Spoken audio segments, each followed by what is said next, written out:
Body fluid এই চ্যাপ্টারের আইটেমের ক্লাসটা আজকে আমরা ইনশাআল্লাহ শুরু করব। বডি ফ্লুইড, হ্যাঁ, এর মধ্যে আমাদের যেটা জানতে হবে এই আইটেম থেকে সেটা হচ্ছে body fluid compartments, daily water intact and output chart, water turnover, body fluid volume regulation, volume disorders, and diuresis. These are the main topics. Beside this, there are lots to learn. আমরা শুরু করি। প্রথম হচ্ছে total body water. That is, what is the amount of water in our body? Total body water. প্রথমে বলি, what is body fluid? What is body fluid? এটা মাঝে মাঝে একটা প্রশ্ন আসে, what is define body fluid? হ্যাঁ,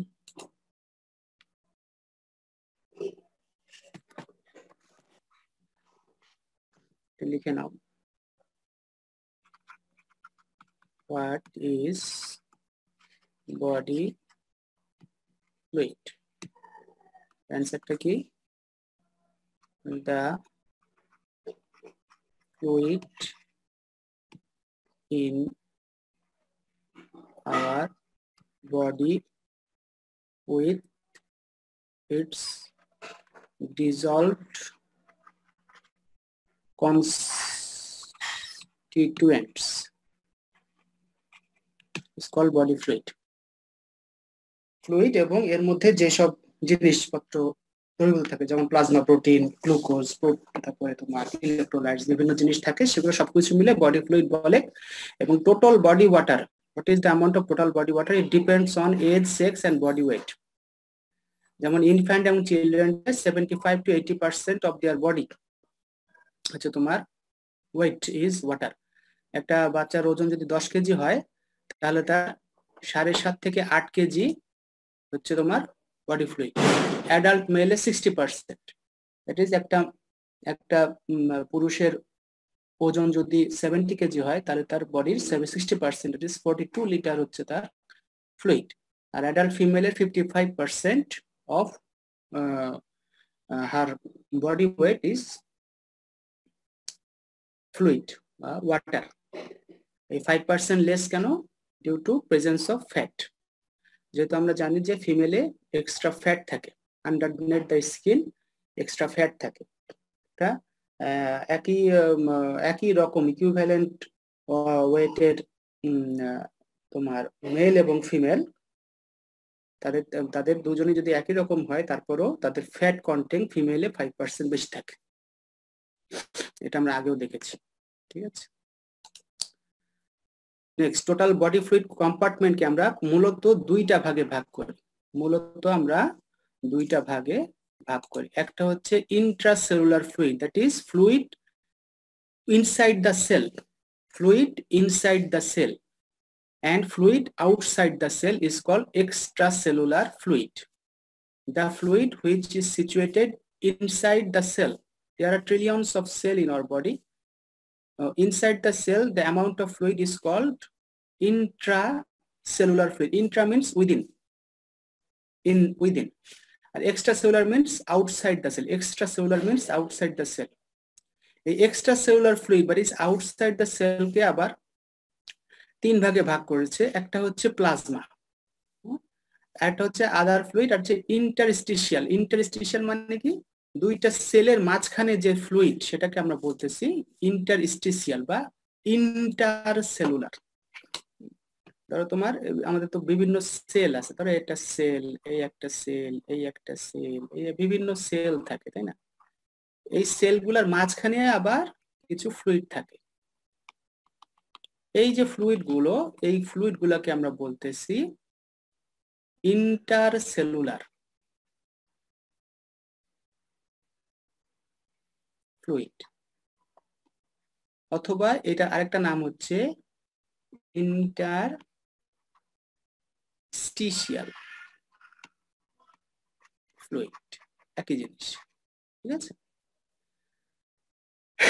And plasma is the এইটাকে আরেকটা বলে intravascular, that is within the vascular compartment যে ফ্লুইডটা থাকে এটাকে আমরা প্লাজমা বলি। আরো কিছু কিছু ফ্লুইড আছে, ঠিক আছে। এগুলা ডিস্ট্রিবিউশন মানে টোটাল বডি ওয়াটার ডিস্ট্রিবিউশনটা জানা খুবই জরুরি।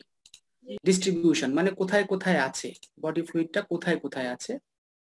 যেমন একটা in a 70 KG adult male total body water হচ্ছে তোমার 60%। আমরা জানি যেটা বলেছিলাম যে 70 কেজি 60% হয় 42 লিটার। এই 42 লিটারের তোমার কোথায় কোথায় ইয়াটা আছে, এটা একটা আমরা জানি যে দুইটা ভাগে ভাগ করছে। একটা হচ্ছে ইন্ট্রাসেলুলার মানে সেলের ভিতরে, একটা সেলের বাইরে। সেলের ভিতরে থাকে হচ্ছে তোমার 40% অফ বডি ওয়েট এবং সেলের বাইরে হচ্ছে 20% অফ বডি ওয়েট। তাহলে একটা 70 কেজির 40% করলে হচ্ছে 28 লিটার, আর 70 কেজি 20% 14 লিটার। এই ইসিএফ কে আবার মূলত দুই ভাগে ভাগ করছে। একটা হচ্ছে intravascular space, that is within the vessel.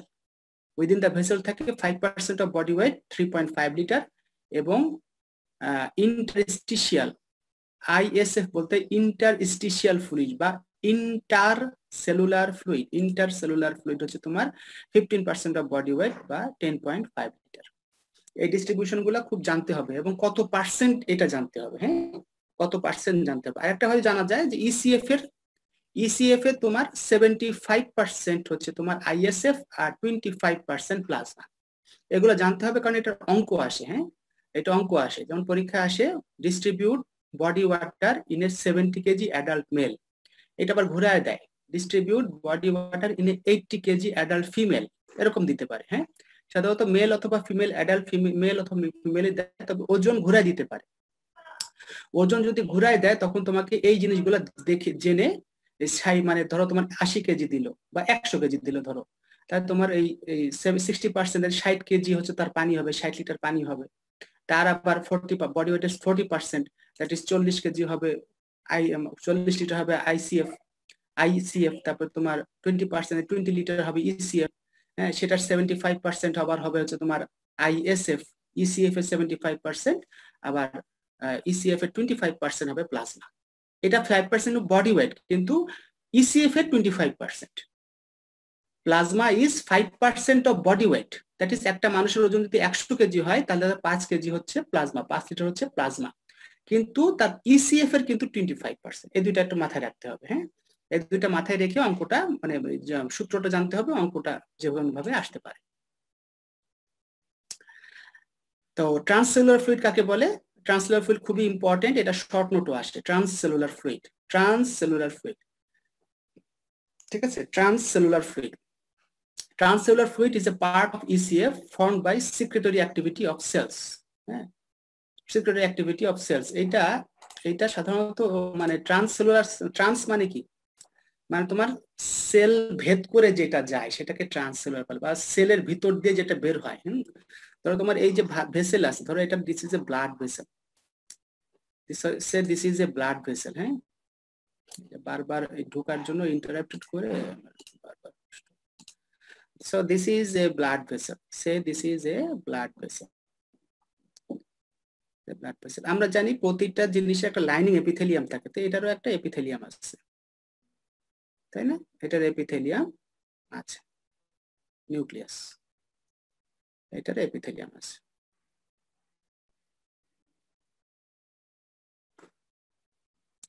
বা তুমি মনে করো দিস ইজ এ হার্ট, সে আমার আঁকা খুব সুন্দর না, দিস ইজ হার্ট। হার্টের একটা লাইনিং আছে না? হার্টের লাইনিং কে কি বলে, নাম বলো দেখি কেউ। Sir pericardium. Pericardium, very good. তো পেরিকার্ডিয়ামের দুইটা লেয়ার, একটা হচ্ছে ভিসেরাল লেয়ার, একটা হচ্ছে প্যারাইটাল লেয়ার। তো ওই লাইনিং, ওর মধ্যেও লাইনিং আছে, এরকম লাইনিং আছে। ওই লাইনিং থেকে কিছু ফ্লুইড বের হয়, এই লাইনিং থেকে কিছু ফ্লুইড বের হয়। এই ফ্লুইড গুলোকেই আমরা বলতেছি ট্রান্সসেলুলার fluid, and which is part of ECF and formed by, কিভাবে ফর্ম হচ্ছে, কিভাবে তৈরি হচ্ছে, by secretory activity of cells. এই সেলগুলো সিক্রেটরি অ্যাক্টিভিটি, এগুলোকে সিক্রেশন করছে, এগুলো সিক্রেশনের ফলে এই ফ্লুইডটার উৎপত্তি। and these things are rich in MPS, mucopolysaccharide. These are rich in mucopolysaccharide. আমরা mucopolysaccharide পড়েছিলাম, কোন চ্যাপ্টারে পড়েছিলাম বলো দেখি, মনে আছে? মিউকোপলিস্যাকারাইড এটা বলো শুধু, কোন চ্যাপ্টারে পড়েছিলাম? কার্বোহাইড্রেট। Very good. মিউকোপলিস্যাকারাইড। তো আমরা বলেছিলাম যে কার্বোহাইড্রেটের প্রকারভেদের মধ্যে মনোস্যাকারাইড, ডাইস্যাকারাইড, পলিস্যাকারাইড। পলিস্যাকারাইড আবার একটা টাইপ হচ্ছে তোমার মিউকোপলিস্যাকারাইড, এবং আমরা পড়েছিলাম mucopolysaccharide act as biological lubricant. Biological lubricant. So এইটা তোমার কেন এটা পিচ্ছিল কেন হয়, স্লিপারি কেন হয়? Due to presence of this mucopolysaccharide. যেমন তোমার জয়েন্টের মধ্যে দুইটা হাড়ের যাতে ফ্রিকশন না হয়, যেমন তোমার হাঁটুতে ধরো, হাঁটুর মধ্যে ট্রান্সসেলুলার ফ্লুইড থাকে, এটাকে কি বলে? এটা একটা সাইনোভিয়াল জয়েন্ট, তাই না? আমাদের হাঁটুর যে জয়েন্টটা, knee joint, this is a one type of synovial joint, বা hip joint, this is a synovial joint. তো সাইনোভিয়াল জয়েন্টের মধ্যে সাইনোভিয়াল মেমব্রেন থাকে, ওই মেমব্রেন থেকে মিউকোপলিস্যাকারাইড রিচ যে ফ্লুইডটা বের হয়, হুইচ ইজ স্লিপারি। এটা কি করে? Prevent friction of two bones. না হলে তো তোমার ওই দুইটা হাড্ডি ক্ষয় হয়ে যেত আস্তে আস্তে, না? ওয়েট বিয়ার করতে করতে ক্ষয় হয়ে যেত। ওই ক্ষয়টা যাতে না হয়, এই জন্য আল্লাহ পাক আমাদের জয়েন্টের মধ্যে মোবিল দিয়ে দিছে। ইঞ্জিন অয়েল যেমন পিচ্ছিল হয়, মোটরসাইকেল বা গাড়িতে চলে, বাসে চলে, সেরকম লুব্রিক্যান্ট, বায়োলজিক্যাল লুব্রিক্যান্ট হিসাবে মিউকোপলিস্যাকারাইড দিয়ে দিয়েছে।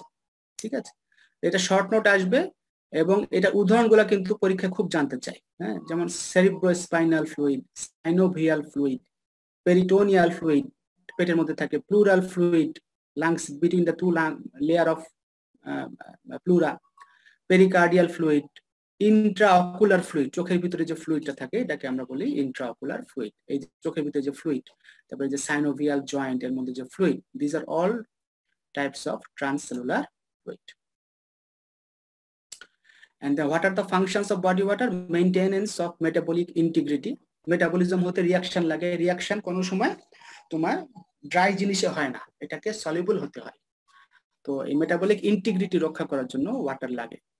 Transport of different substances, maintenance of circulatory integrity, maintenance of body fluid osmolarity, thermoregulation, maintenance of form and texture of tissue.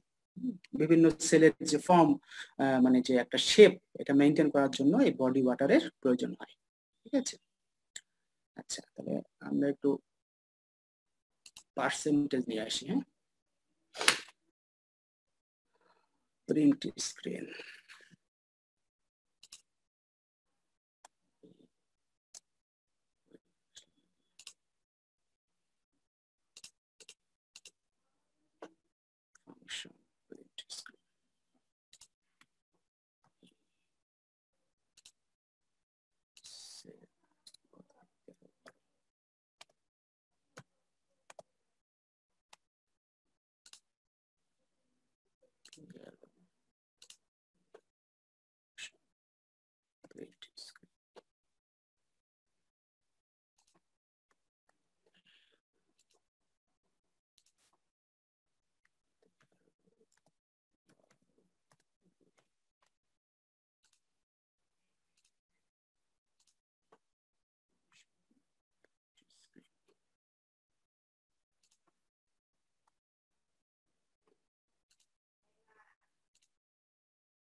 শেষ।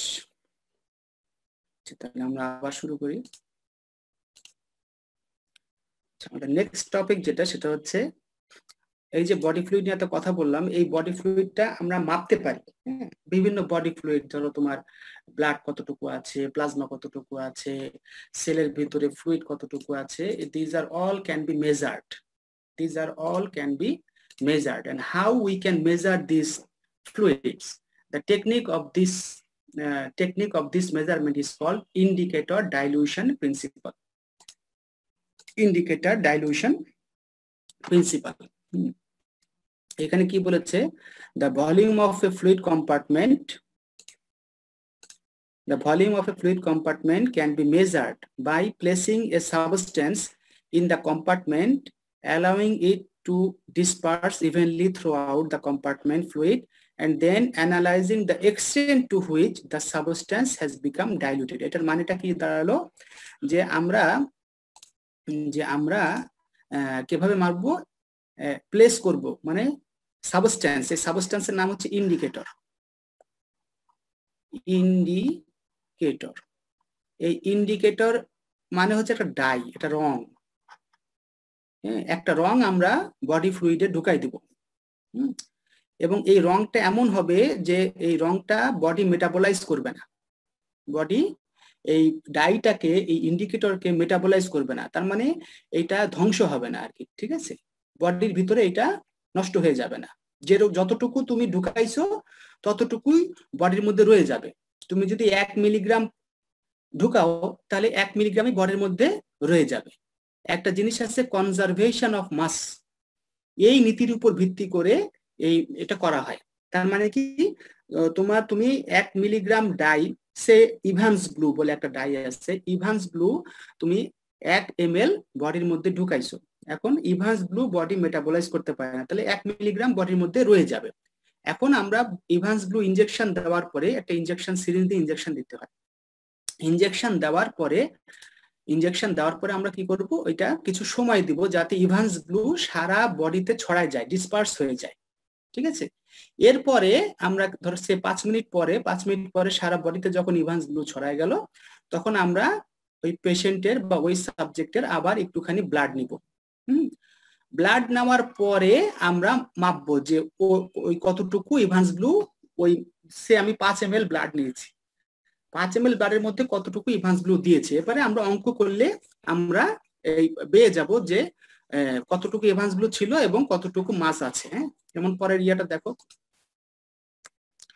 ধরো একটা ইন্ডিকেটর, এইটা আমরা একটা ফ্লুইডে ইন্ডিকেটর নিয়েছি, এইটার পরিমাণ কত, এইটার ভলিউম ইনটু কনসেন্ট্রেশন, এটা কনসেন্ট্রেশন কত তো আমরা জানি, ধরো আমি এখানে নিয়েছি 1 মিলিগ্রাম পার ml, এবং এইটার 5 ml সিরিজ, তাহলে এটা 5 ml, এটা হচ্ছে 5 × 1। আচ্ছা, ইন্ডিকেটর মাস। আচ্ছা, এরপরে আমরা বডি ফ্লুইডে দেওয়ার পরে আমরা এইটা ভলিউমটা আমরা জানি, না সরি, কিন্তু কনসেন্ট্রেশনটা আমরা জানি, কারণ আমি যে ব্লাড নিয়েছি 5 ml, ওই 5 ml-টা হচ্ছে কনসেন্ট্রেশন। কনসেন্ট্রেশন মানে কি, একটা নির্দিষ্ট ভলিউমে কতটুকু পরিমাণ জিনিস থাকে। তাহলে আমি 5 ml ব্লাড নিয়েছি, ওইটা হচ্ছে তোমার ভলিউম, আর 5 ml এর মধ্যে ইভান্স ব্লু মাপলাম, সেইটা হচ্ছে তার পরিমাণ, তাহলে কনসেন্ট্রেশনটা আমরা ওখান থেকে পেয়ে যাব। তাহলে ভলিউম বি সমান সমান indicator mass B into concentration B, ঠিক আছে। এইটা পরীক্ষায় আসে, এবং এইটার জন্য আমি একটা নোট তোমাদের দিব। নোটটা হচ্ছে এরকম, এই পিডিএফ বই দিব, এইটা আমি নোট করেছি গাইটন থেকে, এইটা তোমরা মুখস্থ করবা। এইটা মুখস্থ করবা, ছবি সহ দেওয়া আছে। এই জিনিসটা একটু মনোযোগ দিয়ে পড়লেই তুমি অঙ্কটা বুঝে যাবা, ঠিক আছে।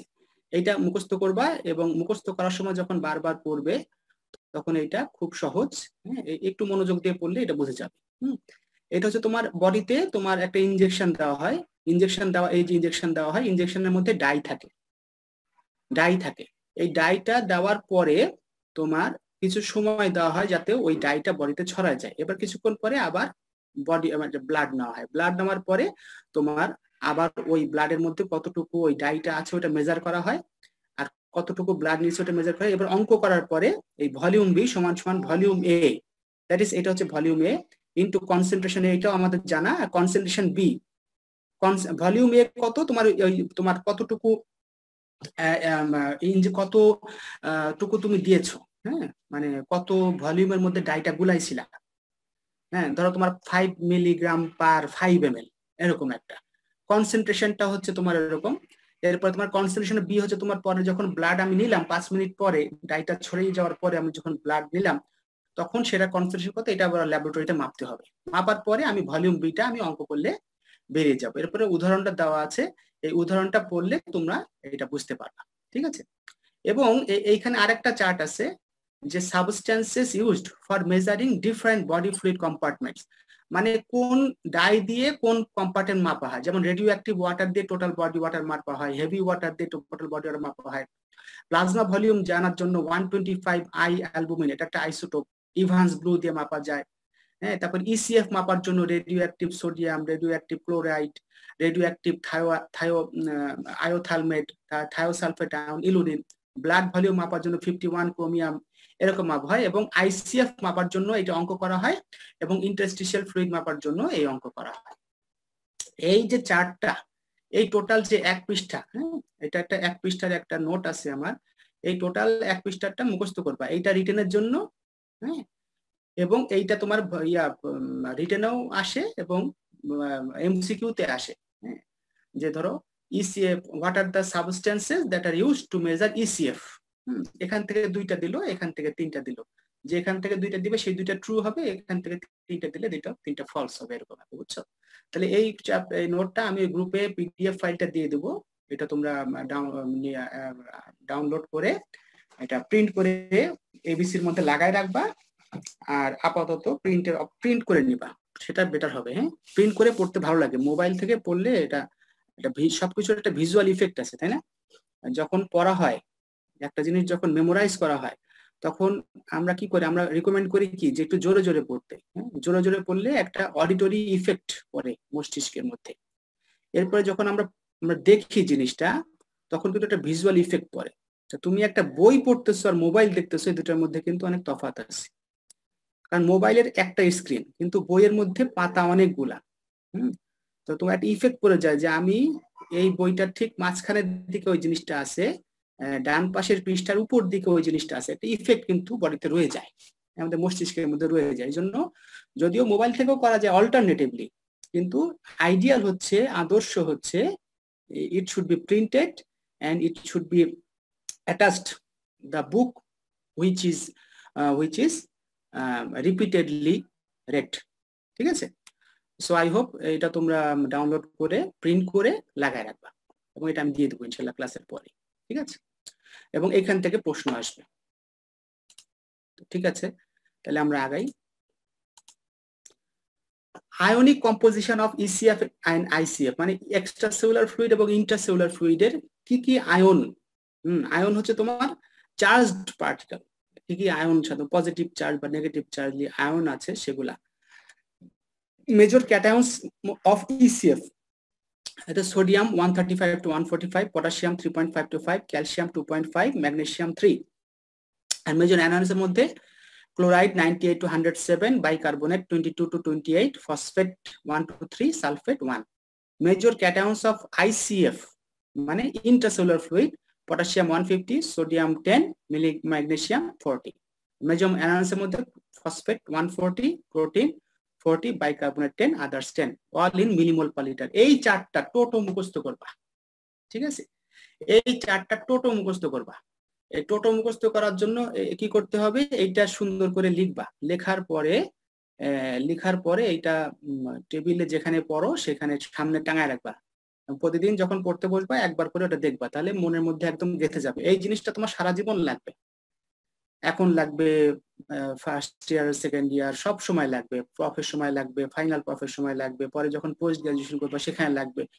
এবং এইটা দিয়ে অনেক কিছু বোঝা যায়।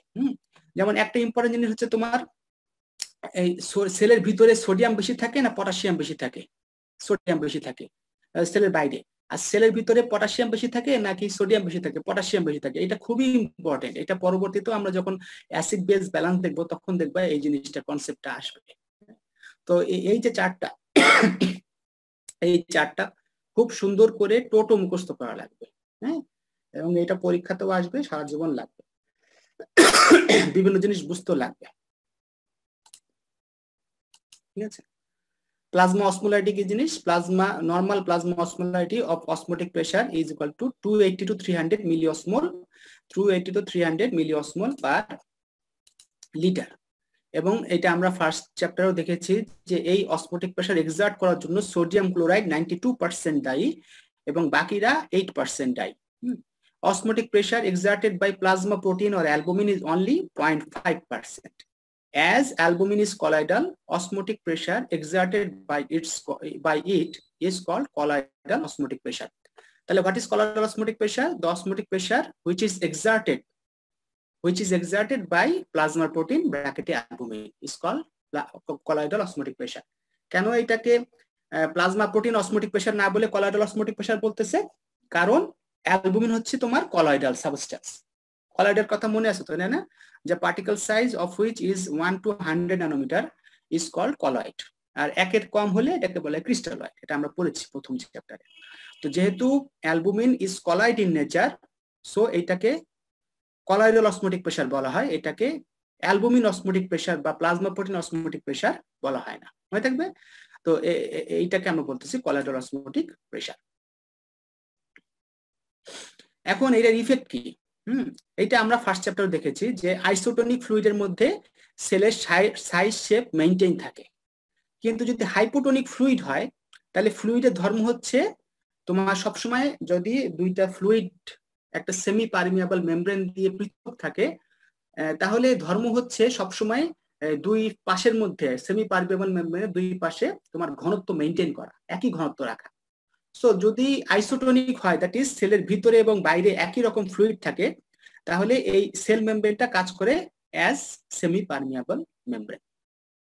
তো যদি এই সেলের বাইরে যদি হাইপোটনিক ফ্লুইড হয় তাহলে, এবং সেলের ভিতরে যদি তোমার হাইপারটনিক ফ্লুইড হয়, তাহলে বাইরে থেকে ফ্লুইড ভিতরে এসে এসে এটার ঘনত্বটা কমানোর চেষ্টা করবে। আমরা জানি যে ধরো তোমার চিনির শরবত, 1 গ্লাস পানিতে 1 চামচ আর 1 গ্লাস পানিতে 5 চামচ। তো 5 চামচ ধরো তো বেশি মিষ্টি হয়ে গেছে বা চা বেশি মিষ্টি হয়ে গেছে, তখন কি করা হয়? তখন আরেকটু চা যদি নর্মাল চা মিশিয়ে দেওয়া হয় তাহলে চায়ের মিষ্টিটা কমে যায়। তারপরে তোমার ধরো তরকারিতে আলু লবণ বেশি হয়ে গেছে, তখন কি করে? একটু আলু দিয়ে দেয়, হ্যাঁ, আলু দিয়ে দেয় না? আলু দিয়ে দিলে এই যে তোমার ইয়াটা কমে যায়। সেরকম তোমার যেহেতু ভিতরে বাইরে ঘন কম, ভিতরে ঘন বেশি, তো বাইরে থেকে ফ্লুইড সেলের ভিতরে ঢুকে এবং আলটিমেটলি সেলটা ফুলে যায় এবং একসময় বার্স্ট হয়ে যায়, এটা হাইপোটনিক ফ্লুইড। আর উল্টোটা হয় যদি হাইপারটনিক ফ্লুইড হয়, সেলের ভিতরে ঘনত্ব কম, বাইরে বেশি, তো বাইরে পানি বেরিয়ে যায়, এই যে পানি বেরিয়ে যাচ্ছে এবং একসময় সেলটা শ্রিঙ্ক করে। তাহলে হাইপোটনিক ফ্লুইডে কি হয়? সেল সোয়েল করে, আলটিমেটলি বার্স্ট হয়ে যায়।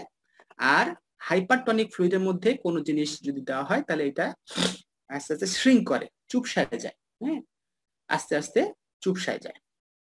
So hypertonic and hypotonic both type of fluid is not good for cell, ঠিক আছে, is not appropriate for cell, always appropriate for cell or saline, appropriate saline is saline মানে যেটা infuse করা হয়, is isotonic fluid, ঠিক আছে।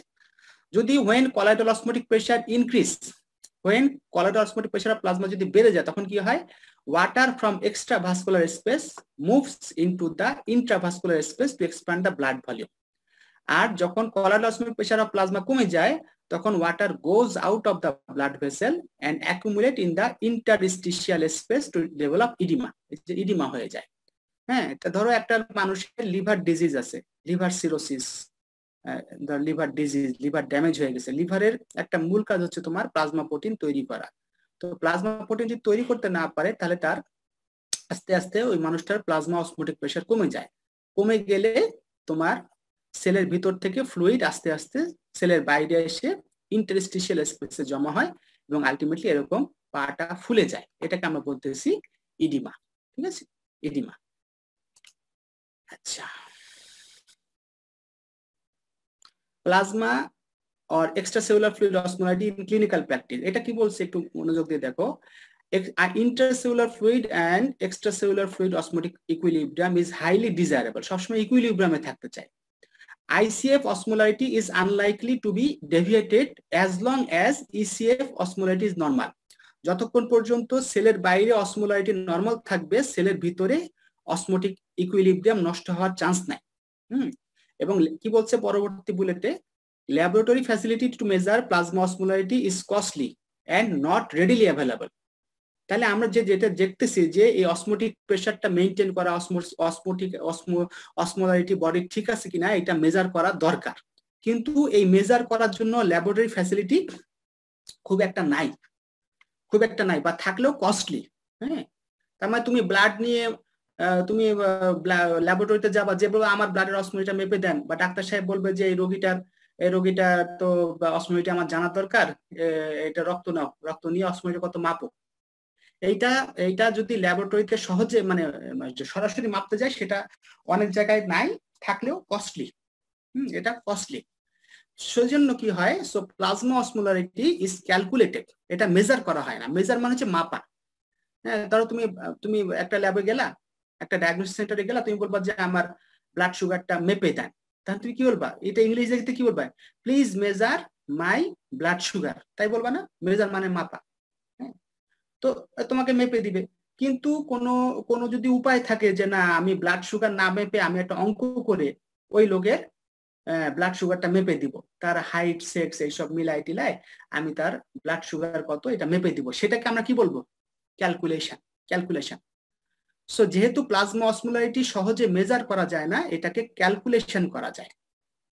এবং এইটাই সাধারণত একটা রোগীর প্লাজমা অসমোলারিটি মেজার করার জন্য আমরা সাধারণত তার অসমোলারিটিটা মেজার করি না, আমরা কি করি, ক্যালকুলেশন করি। এইটাকে আমরা বলা হয় ক্যালকুলেটেড প্লাজমা অসমোলারিটি। এই জিনিসটাকে বোঝা গেছে? What do you mean by calculate? তাহলে প্লাজমা অসমোলারিটি একটা মানে বের করার, প্লাজমা অসমোলারিটি আমি আরেকবার একটু বলি তোমাদের। এই যে তোমার প্লাজমা, এটা শিটে যাই, হ্যাঁ,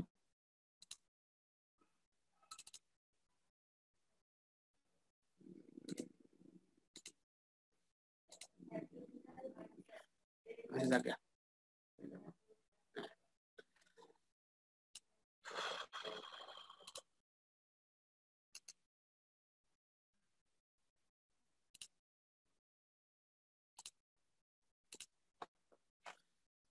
তোমার আমরা এতক্ষণ যেটা দেখলাম যে প্লাজমা অসমোলারিটি,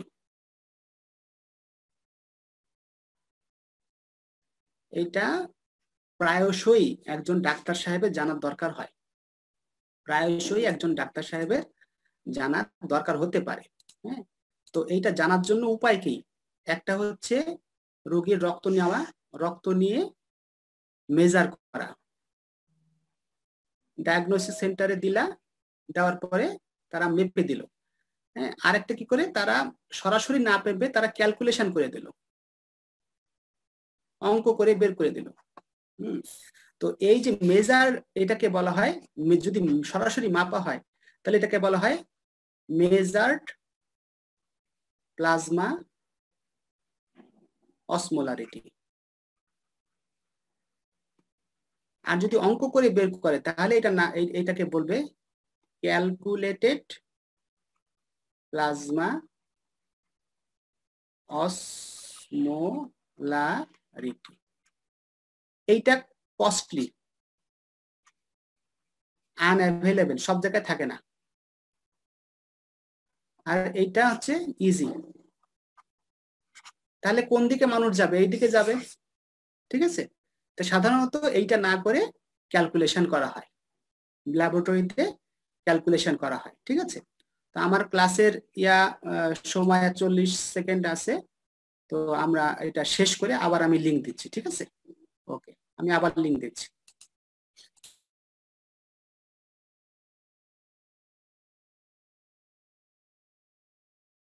তাহলে আমরা যেটা বলছিলাম, আমার কথা শোনা যাচ্ছে তো না? মনে হয় শোনা যাচ্ছে। আচ্ছা, তাহলে কি তোমরা বুঝতে পারছো what do you mean by calculated plasma osmolarity and what do you mean by measure plasma osmolarity? ঠিক আছে? তাহলে একটা রোগীর যদি প্লাজমা অসমোলারিটি মেজার মানে জানার দরকার হয় তাহলে দুই ভাবে করা যায়, একটা সরাসরি মাপে, একটা হচ্ছে অঙ্ক করে। হ্যাঁ, সরাসরি মাপাটা কঠিন, সব জায়গায় থাকে না, কিন্তু ক্যালকুলেশন করলে ক্যালকুলেশনের যে রেজাল্টটা আসে ওইটা মোটামুটি মিলে যায়। এটা রোগী নর্মাল থাকে মোটামুটি, কিছু কিছু অ্যাবনর্মাল কন্ডিশন ছাড়া রোগীর সাথে মিলে যায়, যেটা সাধারণত সহজে ক্যালকুলেশন করে বের করা হয়, এই আর কি। ঠিক আছে? তাহলে এই ক্যালকুলেশনটা কিভাবে করে? এইটা করে হচ্ছে তোমার, the major osmotic substances in normal plasma is sodium chloride, glucose and urea। যেটা আমরা বলেছিলাম যে সোডিয়াম ক্লোরাইড একাই 92% প্লাজমা অসমোটিক প্রেসার মেইনটেইন মানে জন্য দায়ী, ঠিক আছে? তাহলে আমরা যদি ব্লাডে সোডিয়াম মাপি, ক্লোরাইড মাপি, গ্লুকোজ মাপি, ইউরিয়া মাপি, তারপরে এই অঙ্কটা যদি আমরা করি, এই অঙ্কটা করলে আমরা সহজেই একটা রোগীর অসমোটিক প্লাজমা অসমোলারিটি কত বের করতে পারবো। অঙ্কটা কি, মিলি অসমোল পার কেজি, অসমোলারিটি আর কি, এটা কেজিতে বলছে, milli osmole per KG is equal to 1.86 into sodium plus glucose plus urea plus 9, all are measured in millimole per litre. এই 9 কেন দিছে? The 9 milliosmol per kg added to the above equation represents the contribution of other osmotically active substances in plasma such as potassium, calcium, protein. ঠিক আছে? এবং এই সবগুলো তাহলে একটা রোগীর যদি অসমোটিক প্রেসার আমরা জানতে চাই, অসমোলারিটি যদি জানতে চাই, তাহলে সেই রোগীর রক্তে সোডিয়াম কত বের করা যায় খুব সহজে, গ্লুকোজ কত বের করা যায়, ইউরিয়া কত বের করা যায়, এরপরে এই অঙ্কটা করলে তোমার তার অসমোলারিটি কত এটা যে কোনো মানুষের বের করা যায়। হ্যাঁ, যে কোনো মানুষের বের করা যাবে। ঠিক আছে, এখন আমাকে একজন বলো 1.86 কেন, এটার কোনো ব্যাখ্যা আছে কিনা বলো তো, কেউ বলতে পারো কিনা? এই যে এখানে 1.86 দিয়েছে, এটা কেন? স্যার উচ্চতা মিটারে। উচ্চতা না, ওখানে উচ্চতা না। আর কেউ বলবা why this 1.86? এই দেখো এখানে লিখছে না, এই যে এখানে সোডিয়াম ক্লোরাইড, এখানে ক্লোরাইডের একটা বিষয় আছে, তো এই সূত্রের মধ্যে তো ক্লোরাইড নাই, আছে? এই সূত্রের মধ্যে সোডিয়াম আছে, ক্লোরাইড তো নাই। This 1.86 represents chloride. এবিসির মধ্যে লেখা আছে দেখবা 2 ইনটু সোডিয়াম, 2 ইনটু সোডিয়াম, কিন্তু এখানে স্ট্যান্ডার্ড বইয়ে 2 বলে না, 1.86 into sodium. This 1.86 represents chloride, sodium chloride, সোডিয়ামের মান এখানে দিছে, আর ক্লোরাইডকে ক্লোরাইড না লিখে 1.86 ইনটু সোডিয়াম এরকম বলেছে আর কি। 1.86 কেন সেটা বলো দেখি। সোডিয়ামের আণবিক ভর কত? 23, তাই না? আর ক্লোরাইডের 35.5, এই দুটো ভাগ করলে 1.6 হবে। 35.5 কে যদি 23 তে ভাগ করো তাহলে 1.86 হবে। হ্যাঁ, সেজন্য 2 না দিয়ে 1.86 দিয়েছে। বুঝা গেছে? কথা বুঝতে পেরেছো? জি স্যার, জি স্যার। আচ্ছা, তাহলে এই সূত্রটা মুখস্থ রাখতে হবে। হ্যাঁ, এই সূত্রটা অসপিতে আমাদের প্র্যাকটিক্যালি অসপিতে এরকম একটা প্রশ্ন থাকে, প্লাস পরীক্ষা এরকম আসতে পারে, calculated plasma osmolarity. What do mean by calculated plasma osmolarity? তাহলে এই অঙ্ক করে যে অসমোলারিটি বের করা হয় সেটাকে আমরা বলা হয় ক্যালকুলেটেড প্লাজমা অসমোলারিটি। ক্লিয়ার? জি স্যার। তাহলে অসমোলার গ্যাপ বলে একটা জিনিস আছে। অসমোলার গ্যাপটা কি? It is the difference between measured osmolarity and calculated osmolarity. তার মানে ধরো তুমি একটা রোগীর অসমোটিক প্রেসার বের করার জন্য তুমি তার ব্লাড নিয়ে মেজার করলা এবং ওই ব্লাডে সোডিয়াম ক্লোরাইড, ক্লোরাইড তো না, সোডিয়াম গ্লুকোজ ইউরিয়া মেপে তার ক্যালকুলেশন করলা। এই দুটার মধ্যে একটা ডিফারেন্স থাকে। কত ডিফারেন্স? Less than 10। ধরো তুমি মেজার করে পেলা 290 আর ক্যালকুলেশন করে পেলা 285, তাহলে এই যে ডিফারেন্স একটা থাকে, এইটা একটা থেকে যায়। এটা যদি 10-এর কম হয় তাহলে এটা অ্যাকসেপ্টেবল, 10-এর কম হলে এটা অ্যাকসেপ্টেবল আর কি। ঠিক আছে, এই যে গ্যাপটা, এই গ্যাপটাকে বলা হয় প্লাজমা অসমোলার গ্যাপ। তাহলে ডেফিনিশন তো এভাবে লেখা যাবে না, লেখা যাবে? তাহলে ডিফারেন্স কি লিখতে হবে? ইট is the difference between measured osmolarity and calculated osmolarity of a patient. Normal value হচ্ছে লেস দেন 10। লেস দেন 10 যদি হয় তাহলে ঠিক আছে। সাধারণত কিছু কিছু কন্ডিশনে, কিছু কিছু রোগে তোমার প্লাজমা অসমোলার গ্যাপ বেড়ে যায়, যেমন গ্রস হাইপারপ্রোটিনেমিয়া। তার মানে যদি কোনো রোগীর প্রোটিন বেশি হয়, যেমন মাল্টিপল মায়োলোমা বলে এক ধরনের ক্যান্সার আছে, এই ক্যান্সারে তোমার অ্যাবনর্মাল প্রোটিন তৈরি হয়, বেঞ্জ জোন্স প্রোটিন তৈরি হয়, এটা গ্রস হাইপারপ্রোটিনেমিয়া। গ্রস হাইপারলিপিডেমিয়া, কারো কারো ব্লাডে খুব বেশি লিপিড থাকে। হ্যাঁ, রক্ত নিলে একদম ওই যে গরু খাসির গোশত যেমন শীতকালে জমে যায় না, সাদা হয়ে যায়, এরকম ব্লাড নিলে কিছুক্ষণ পর সাদা হয়ে যায়, এরকম দেখা যায় লাইভ। তারপরে ক্রনিক রেনাল ফেলিওরে কি হয়? নেফ্রন গুলো ওয়েস্ট প্রোডাক্ট বের করতে পারে না, ফলে তোমার ওয়েস্ট জমা হয়ে তোমার অসমোলারিটি বেড়ে যায়, সেই সব ক্ষেত্রে অসমোলার গ্যাপ বেড়ে যায়। কিটোঅ্যাসিডোসিস, এরকম কিটোঅ্যাসিডোসিস কিটোন বডিতে জমা হয়, ল্যাকটিক অ্যাসিড ল্যাকটেট বডিতে জমা হয়, অ্যালকোহল পয়জনিং হলে তোমার অ্যালকোহল বডিতে জমে যায়, তখন তোমার এই অসমোলারিটি বেড়ে যায়, অ্যালকোহলের জন্য অসমোলারিটি বেড়ে যায়, তখন এই সূত্র তখন এইসব সূত্র খাটবে না। ম্যানিটল ইনফিউশন হলে এইসব সূত্র খাটবে না। তার মানে তুমি একটা রোগীকে ম্যানিটল দিয়েছো, বা একটা রোগী মদ খেয়ে মাতাল হয়ে আসছে, বা মদ খেয়ে সে অসুস্থ, সেই সব রোগীর যদি তুমি অসমোলারিটি জানতে চাও, তুমি তাদেরকে ক্যালকুলেশন করতে পারবা না। কথা বুঝতে পারছো? ধরো একটা রোগী, সে known case of hyper multiple myeloma, সে রোগীর যদি কোনো কারণে অসমোলারিটি আমাদের জানা দরকার হয়, তখন আমরা ক্যালকুলেশন করে ওই রোগীর অসমোলারিটি আমরা জানবো না, কারণ আমরা তখন জানবো যে এটা আমরা ক্যালকুলেশন করতে পারি, কিন্তু ক্যালকুলেশনটা অরিজিনাল হবে না। ঠিক আছে, আমার কথা বুঝতে পারছো? একটা ক্রনিক রেনাল ফেলিওর রোগী, সে নিয়মিত ডায়ালাইসিস করে, হ্যাঁ, যেমন ধরো তোমার এই যে বাংলাদেশের যে ইয়া সাহেব আছে, যে গণস্বাস্থ্য প্রতিষ্ঠানের নাম জানি কি, জাফরুল্লাহ সাহেবের কিন্তু ক্রনিক রেনাল ফেলিওর, নাকি সপ্তাহে দুইবার নাকি তার ডায়ালাইসিস লাগে। তো ওই ভদ্রলোকের যদি কোনো কারণে একজন ডাক্তার সাহেব অসমোলারিটি জানতে চায়, তাহলে কিন্তু তার ক্যালকুলেশন করলে হবে না, হ্যাঁ, কারণ তার ক্রনিক রেনাল ফেলিওর আছে। আমার কথা বুঝতে পেরেছো? তো এই কথাগুলো, এই কন্ডিশন গুলোতে আমরা ক্যালকুলেশন করে অসমোলারিটি জানতে পারবো। এখানে আমাদের যদি কোনো কারণে অসমোলারিটি জানতে হয়, আমাদেরকে সরাসরি মেজার করা লাগে। Clear? So this is osmolar gap, and this is a condition in which the osmolar gap increases, and in this condition we cannot calculate osmolarity of a patient, we have to measure directly. Okay, so serum electrolytes, এটা একটা খুব important জিনিস। Electrolyte কাকে বলে? an electrolyte is a substance that ionizes when dissolved in a suitable ionizic solvent or water. এবং commonly measured serum electrolytes are sodium, potassium, chloride, bicarbonate. 135 sodium হচ্ছে 135 to 145 millimole per liter, potassium 3.5 to 5 millimole per liter, chloride 98 to 107 millimole per liter, bicarbonate 22 to 28 millimole per liter.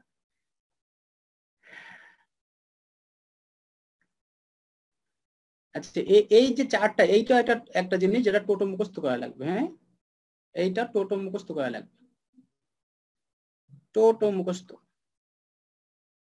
এইটাও লিখে এটা টেবিলের সামনে টাঙায় রাখবা, sodium, potassium, chloride, bicarbonate. এটা এবং পরীক্ষা খুব লাগবে। হ্যাঁ, কি বলবে পরীক্ষা? জিজ্ঞেস করবে, what are the serum electrolytes, এটা পরীক্ষা জিজ্ঞেস করবে। তখন কিন্তু এখানে ক্যালসিয়ামের কথা বলা যাবে না, ম্যাগনেসিয়ামের কথা বলা যাবে না, যদিও magnesium is an electrolyte, calcium is no doubt is an electrolyte, ঠিক আছে, phosphate is no doubt an electrolyte. কিন্তু যখনই তোমার স্পেসিফিকলি বলা হয়েছে সিরাম ইলেকট্রোলাইটস, তখন তোমাকে বলতে হবে the serum electrolytes are sodium, potassium, chloride, bicarbonate. মনে থাকবে, এইটা যেন মনে থাকে। আল্লাহর ওয়াস্তে এখানে ক্যালসিয়াম বলবা না, ফসফেট বলবা না, যদিও ক্যালসিয়াম কিন্তু একটা কথার কথা আছে না, ডাক নাম আছে না সবকিছুর একটা। সিরাম ইলেকট্রোলাইটস বলতেই এই চারটা বোঝায়, sodium, potassium, chloride, bicarbonate, sodium, potassium, chloride, bicarbonate. ঠিক আছে, ডাক্তার সাহেবরা প্রেসক্রিপশনে লিখে দিবে কি, অ্যাডভাইস সিরাম ইলেকট্রোলাইটস, তখন ল্যাব থেকে কি করে দিবে, এই চারটা জিনিসই করে দিবে, সোডিয়াম, পটাশিয়াম, ক্লোরাইড, বাইকার্বনেট। এখানে কোন সময় ক্যালসিয়াম করবে না। ক্যালসিয়াম কত জানতে চাইলে লিখে দিতে হবে অ্যাডভাইস সিরাম ক্যালসিয়াম। হ্যাঁ, যদি ফসফেট জানতে চায় তাহলে লিখে দেবে সিরাম ফসফেট। কিন্তু যখন লিখবে অ্যাডভাইস সিরাম ইলেকট্রোলাইটস, তখন চারটা জিনিস করবে, সোডিয়াম, পটাশিয়াম, ক্লোরাইড, বাইকার্বনেট। মনে থাকবে, এবং এগুলো নরমাল ভ্যালু জানা থাকা লাগবে সব সময়। এটা পরীক্ষায় আসবে, ভাই ধরবে, 5th ইয়ারে লাগবে, ডাক্তার হওয়ার পরে লাগবে, সব সময় দেখবা রুটিনলি। এই যে রোগীদের, বিশেষ করে যেসব রোগী খাইতে পায় না, স্যালাইন দেয়, হ্যাঁ, তাদের কিন্তু প্রতিদিনই সিরাম ইলেকট্রোলাইটস করে। হ্যাঁ, যে যারা খুব বৃদ্ধ মানুষ, ঠিক মতো খাইতে পায় না, লবণ কম বেশি হয়ে যায়, তাদেরকে ফ্রিকুয়েন্টলি সিরাম ইলেকট্রোলাইটস করতে দেওয়া হয়। এবং সিরাম ইলেকট্রোলাইটস করতে দিলেই সোডিয়াম, পটাশিয়াম, ক্লোরাইড, বাইকার্বনেট করতে দাও, করে সাধারণত। হ্যাঁ, তার মধ্যে বাইকার্বনেটটা আবার সব জায়গায় হয় না, বাইকার্বনেটটা ধর সাতক্ষীরাতেও বাইকার্বনেটটা হবে না। হ্যাঁ, এটা ঢাকা বিএসএমএম এ হয়। এটা করার জন্য একটু টেকনিক আলাদা, তো সাধারণত এই তিনটাই করে। তবে এইটা ভুলে যাও, সিরাম ইলেকট্রোলাইট বলতে সোডিয়াম, পটাশিয়াম, ক্লোরাইড, বাইকার্বনেট। ঠিক আছে, ওকে।